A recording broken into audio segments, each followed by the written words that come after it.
Hello friends, welcome back to future tech kingdom. Future tech kingdom में आज के इस वीडियो में हम जानने वाले हैं कि कैसे हम फाइनेंशियली रिच बन सकते हैं, कैसे हम बहुत जल्द फाइनेंशियली स्मार्ट बन सकते हैं, कैसे हम पैसों को इस तरह से मैनेज करें कि हम बहुत जल्द अमीर बन सकें। इस वीडियो में अब मैं कोई भी बात हवा में नहीं करूँगी, ग्राउंड लेवल पे करूँगी और बिल्कुल आसान शब्दों में। और 5 स्टेप में मैं आपको ये बताऊंगी कि किस तरह से आप अपने पैसों को मैनेज करके अमीर बन सकेंगे।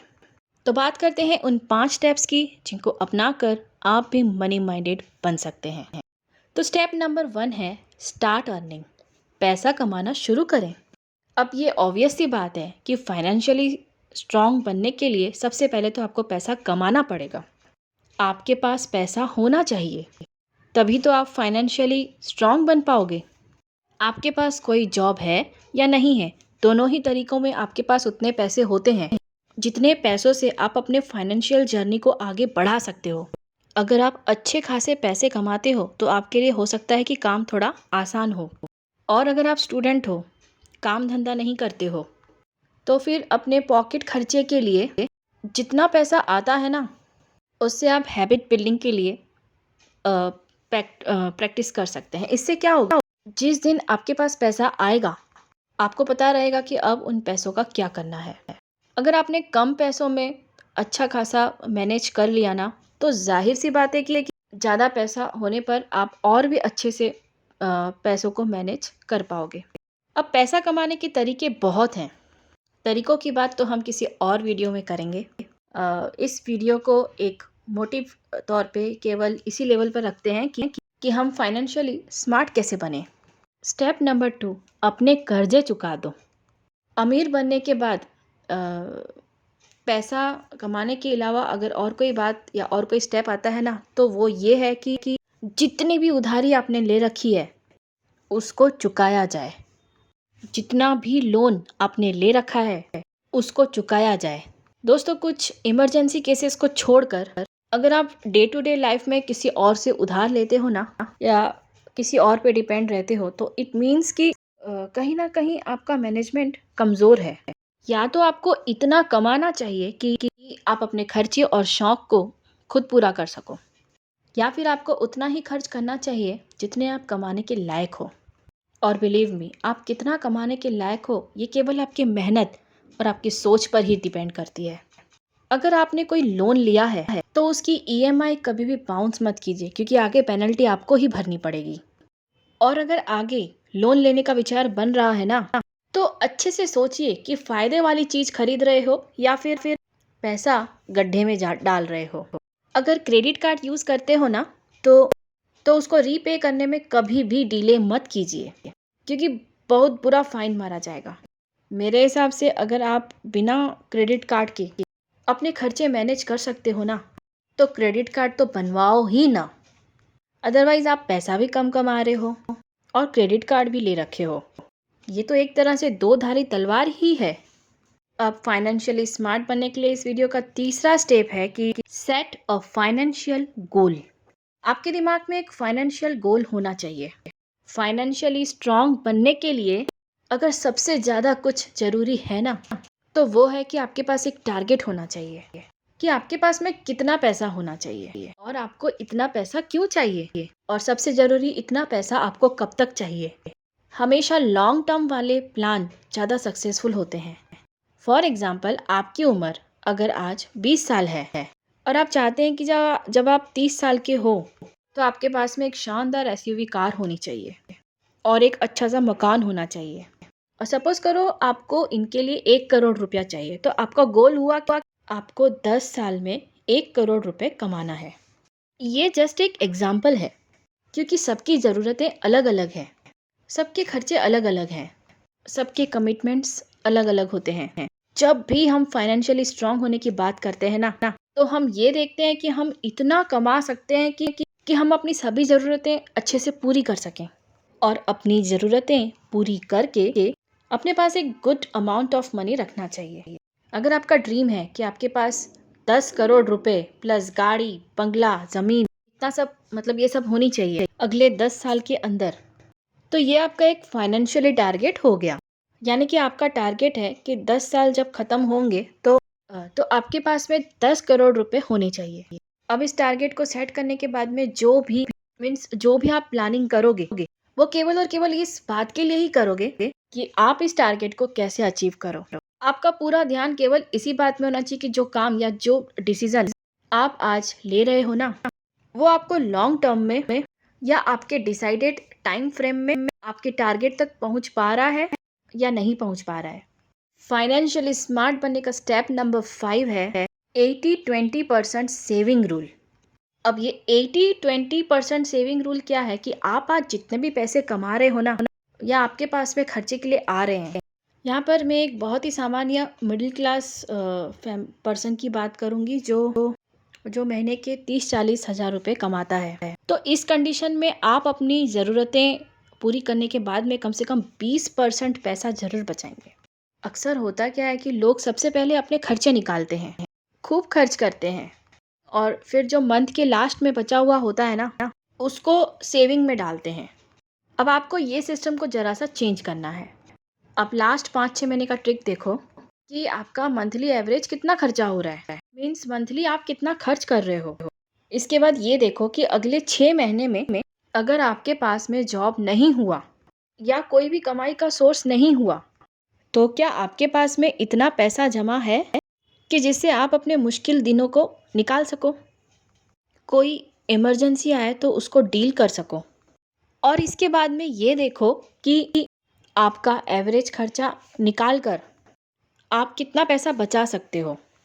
अगर आप अपने कमाई का 40% बचा सकते हो ना, तो दैट इज़ वेरी नाइस। 50% बचा सकते हो तो that is also very very nice. देखिए, ज़रूरतें आप हटा नहीं सकते, लेकिन ज़रूरतों को आप लिमिट कर सकते हो। फालतू खर्चे, फिजूल की खर्चे आप कम कर सकते हो। और आपको फिर सेविंग का रूल भी चेंज करना है कि आप मंथ के स्टार्ट में जब भी आपके पास पैसे आ रहे हैं ना, तो वो जो सेविंग का अमाउंट है उसको पहले ही निकाल दो, और फिर उसके बाद में जो आपके पास पैसे बच रहे हैं ना, उससे आपको अपना महीना निकालना है। ये होता है स्मार्ट तरीका सेविंग करने का। लेकिन दोस्तों, अमीर बनने के लिए सेविंग से भी ज़्यादा एक ज़रूरी चीज़ है जिसको हम अगले अपने स्टेप नंबर 5 में कवर करेंगे। तो स्टेप नंबर 5 है invest. Invest in place of spending, या फिर spending the money wisely. Investment, केवल पैसा कमाने या बचाने से कोई अमीर नहीं बनता है, बल्कि पैसों को सही जगह पे इन्वेस्ट करने से ही बंदा अमीर बनता है। अगर आप बहुत ज़्यादा पैसा कमा रहे हो ना, और बचा भी पा रहे हो, तो भी आपको उतनी ग्रोथ नहीं मिलेगी जितनी ग्रोथ आपको तब मिलती जब आप पैसों को कहीं पे इन्वेस्ट करते हो। इन्वेस्ट करने का क्या मतलब है?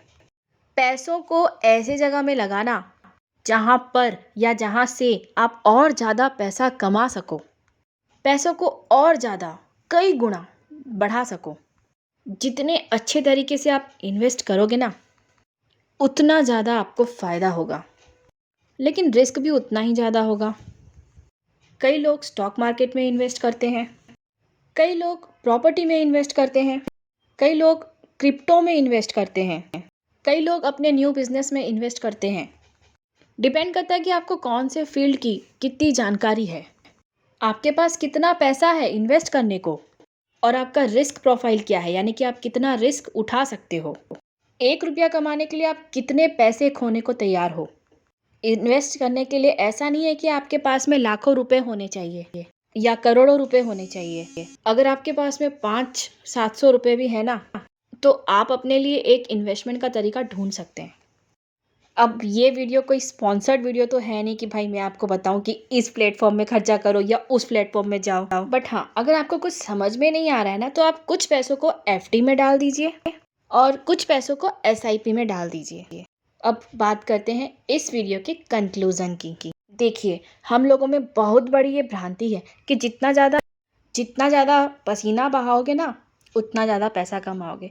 पर दोस्तों, अब आज की जनरेशन में ऐसा कुछ नहीं है।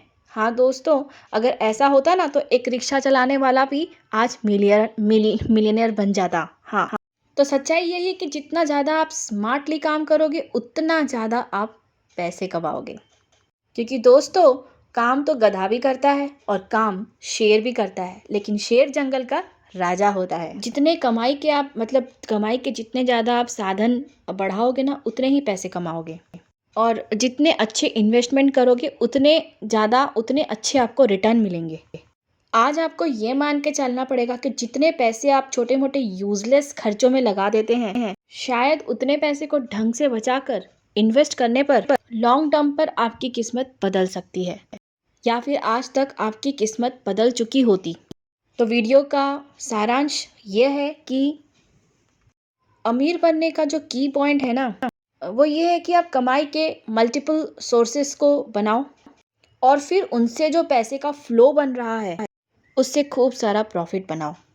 कमाने का सबसे बड़ा और कारगर तरीका यह है कि क्या आपके पास में कोई ऐसा आइडिया है कि मीन्स ऐसा कोई तरीका है क्या आपके पास, जिससे आप कोई प्रोडक्ट बना सको जिससे मार्केट में बनी हुई किसी एग्जिस्टिंग प्रोडक्ट या सर्विस को रिप्लेस कर सके।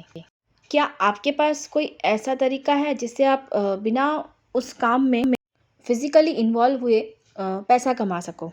आपको अमीर बनने के लिए ना तो किसी डिग्री की ज़रूरत है और ना ही किसी सर्टिफिकेट की ज़रूरत है और ना ही किसी के मोहर की ज़रूरत है। आपको पैसा कमाने के लिए केवल और केवल पैसा कमाने की ज़रूरत है। ईमानदारी से पैसा कमाने की ज़रूरत है। हमेशा याद रखना कि पैसा कमाना भी एक स्किल होती है। जिस तरह से एक पेंटर के पास पेंटिंग करने की स्किल होती है, एक सिंगर के पास में सिंगिंग की कला होती है, एक प्लेयर के पास में प्लेइंग की स्किल होती है, ठीक उसी प्रकार से एक सक्सेसफुल बिजनेस के पास में ना एक सक्सेसफुल बिजनेसमैन के पास ना पैसा कमाने की स्किल होती है। और ये स्किल ना कोई भी डेवलप कर सकता है। कोई भी ऐसी स्किल नहीं है जो अपने माँ के पेट से सीख के आता है। स्किल को घिस घिस के चमकाना पड़ता है, कई बार हार का सामना भी करना पड़ता है। हर किसी को हक है कि वो पैसा कमाए, अमीर बने। हर किसी को हक है कि अपने लिए कमाने के साथ साथ अपने आगे आने वाले पीढ़ी के लिए इतना पैसा छोड़ के जाए ना कि वो लोग अपने बाप दादाओं के शुक्रगुजार हों। क्योंकि दोस्तों, कल किसी ने नहीं देखा। आपको ये नहीं पता कि आगे क्या मुश्किल टाइम आने वाला है। आज के फिजिकल दौर पे अगर आपके पास जितना अच्छा बैंक बैलेंस है, उतना ही आपका और आपके आने वाले जनरेशन का फ्यूचर सिक्योर है। अगर आपके पास ऐसा और भी या है कोई ऐसा आइडिया और अगर आप उसको शेयर करना चाहो तो आप कमेंट में लिख सकते हो।